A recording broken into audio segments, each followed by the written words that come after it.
بریم تمرین وزن بدن که توی خونه هم میتونین انجام بدین. با من همراه باشید. توی لانج 3 تا پاس بزن بدون اینکه زانوی جلویت بلرزه با تعادل کامل و بعد اگر در توانت بود پای پشت رو بلند کن. 8 تا 10 تا تکرار 4 ست. من این حرکت رو خیلی دوست دارم چون جدا از اینکه داری عضله کواد روی پاتو درگیر میکنی، عضله پشت پا و باسن هم درگیر میشه. هر پا رو 10 تا 12 تا و تکرار 3 ست انجام بده.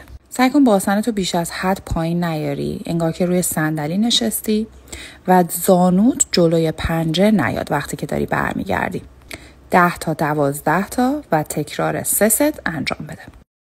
حالا تمرکز پشت پا و باسن، حالت ددلیفت بشین، فقط حواست باشه که کمرت اصلا خم نمیشه و بعد حالت سکوات بلند شو. هر بار سعی کن زانوتو کامل به آرنجت نزدیک کنی. هرچی تندتر بتونی بری بهتر.